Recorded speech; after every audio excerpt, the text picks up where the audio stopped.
जय जय जय जय जय भीम, जय भीम जय भीम जय जय जय जय जय भीम, जय भीम जय भीम।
आज 14 अप्रैल बाबा साहब का जन्मदिन है और सारे की बहुत बहुत बधाई है। आज का दिन जड़ा है वो हिंदुस्तान से मनाया गया जाता, लेकिन वर्ल्ड के मैक्सिमम कंट्रीज़ जड़ा वो आज के दिन बहुत जोश खरोश कन्नै मनाया जाता है। और आज खासकर जड़े लेडीज़ वास्ते और SC ST जड़े है डाउन ट्रोडन लोग है उनके वास्ते अज वो मसीहा जड़ा कि जिस वेले बाबा साहब के पहले असें गी जीने का कोई अधिकार नहीं है, कोई लाने का खाने का कुदै जाने का कोई मंदिर कोई किसी च भी जाने का कोई अधिकार नहीं है। बाबा साहब ने संघर्ष किया, पूरी उम्र संघर्ष किया और अज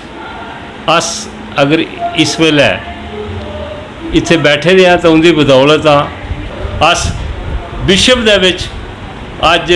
पूरी मुल्क इंटरनेशनली जी है बाबा साहब की इज्जत है। और बाबा साहब अमरीका ब्रिटेन जापान मतलब कई 2 यूनिवर्सिटी या कई यूनिवर्सिटी जोड़े उनके स्टैचू लगे ने यूनिवर्सिटी, तो वो बाबा साहब की अस नमन करने उनके कि अस उनके जोड़े है संघर्ष है उसे भुल ही नहीं सकते। साढ़े वास्ते जी उनकी देन ही तो अज सारे जोड़े ने भारतवासी और विदेश उनका जन्मदिन मनाया जा करता। अस भी अपनी तरफ बहुत बहुत बधाई। डॉक्टर भीमराव अम्बेडकर जी जय भीम जय भारत, जय भीम जय भारत। जब तक सूरज चांद रहेगा, जब तक सूरज चांद रहेगा, नाम रहेगा। हम 14 अप्रैल जो जन्मदिन है जिसे बाबा साहब डॉक्टर अम्बेडकर राव जिन्होंने हमारे भारत का कॉन्स्टिट्यूशन लिखने में रोल प्ले किया और वो उसके कॉन्स्टिट्यूंट असम्बली लिखने की जो असम्बली बनाई गई थी उसके हेड थे। उन्होंने हमें जो कुछ आज हमने 75 सालों में देखा अच्छा या बुरा, वो इस कॉन्स्टिट्यूशन की वजह से अगर नहीं बना होता तो शायद हम इससे भी बुरे हालातों में होते। इसलिए उन्होंने इंडिया को इकट्ठा करने के लिए अलग अलग समुदाय जो हमारे थे उस वक़्त, जिनके अंदर एक असंतोष फैल चुका था क्योंकि उस वक़्त देश 2 हिस्सों में बट रहा था और जो जितने भी जहाँ पर डाइवर्सिटीज़ थी, भिन्नताएँ थी, अकलियतें थी, मिनॉरिटीज़ थी, वो सब एक सोचने पर मजबूर हो गई थी कि हम क्या करेंगे जहाँ। तो लेकिन बाबा साहब की एश्योरेंसेस और उस वक़्त की जो कॉन्स्टिट्यूएंट असम्बली बनी जिसको उन्होंने हेड किया, उन्होंने इतनी अच्छी एश्योरेंसेस दी कि सबको एक ही देश में, भारत देश बनाने में उन्होंने बहुत बड़ा योगदान दिया। आका था वी द पीपल, और उन्होंने देश को नाम भी दिया कि union of states, state of union नहीं, यूनियन ऑफ स्टेट्स, यानी कि अलग अलग रियासतें होते हुए उनका जो संवाद आपस में होगा और एक जो देश बनेगा वो फेडरल कंट्री बनेगा। कि आज जयंती है और हम कठुआ वासी उनको याद कर रहे हैं, उनको श्रद्धा सुमन अर्पित कर रहे हैं और उनके बताए हुए रास्ते पे चलने का हम प्रण ले रहे हैं। उन्होंने जो जो कहा था, आज एक फैशन सा हो गया है, सिर्फ प्रतीकों की को उनको पुरुष महिला करना या उनको याद करना से नहीं बात बनेगी। बात उनके विचारों को समझ करके उस पर चलने पे बनेगी, जो जो जीवन भर में उन्होंने किया था। तो सबसे पहले सबको बहुत बहुत बधाई हो उनके जन्मदिन की, कि वो माँ एक शख्सियत हैं जिन्होंने इस देश के, मैं तो ये कहूँगा कि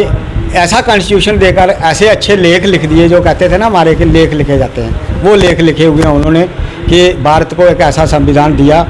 उन्होंने कि आज तक जो है देश एकजुट होकर एक माला में अभी तक चल रहा है, एक माला के मनके की तरह चल रहा है ये देश हमारा।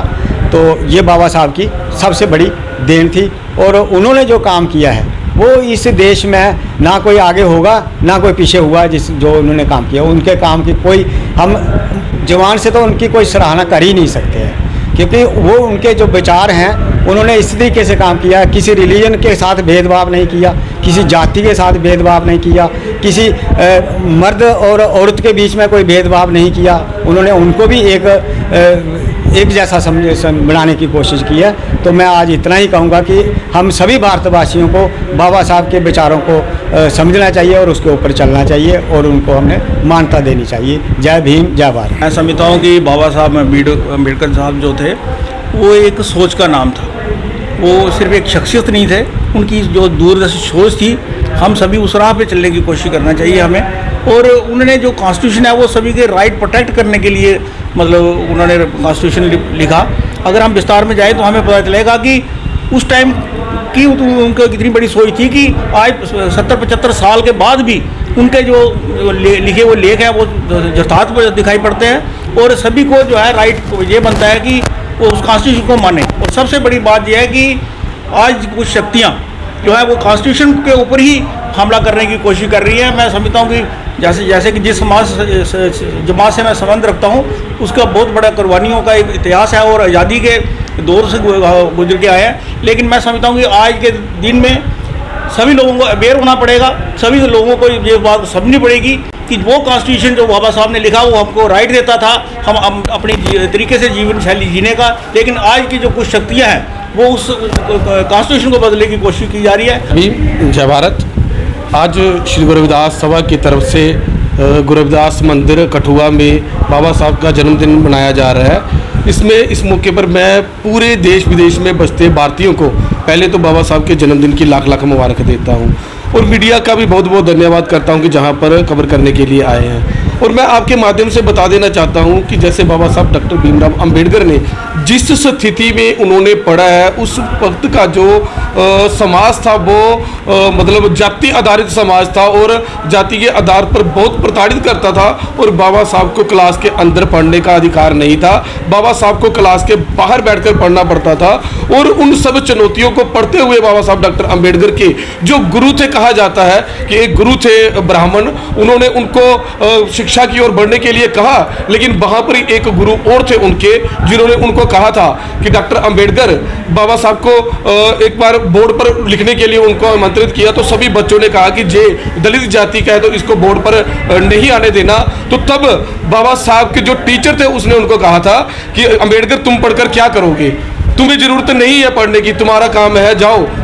गोबर उठाओ और घर पर बैठ जाओ। तो उस वक्त बाबा साहब डॉक्टर अंबेडकर ने कहा था कि मास्टर जी मुझे नहीं पता कि मुझे पढ़कर क्या करना है, पर अगर मैं पढ़ गया तो मैं वो कर जाऊंगा जो कुछ नहीं कर सका, अगर मैं पढ़ नहीं सका तो अपने आप को गोली मार दूंगा। तो आपके माध्यम से बताना चाहता हूं कि परम पूज्य बाबा साहब ने उस इतिहास को दोहराया कि उन्होंने भारत का संविधान लिखा, और सिर्फ भारत का संविधान नहीं, आज पूरी दुनिया में कोलंबिया की यूनिवर्सिटी है, उन्होंने एक सर्वे कराया था कि पूरे भारत में जिन्होंने लोगों के लिए काम किया, पूरे भारत के 100 लोग चुने गए, उसमें बाबा साहब डॉक्टर अम्बेडकर का नाम आया।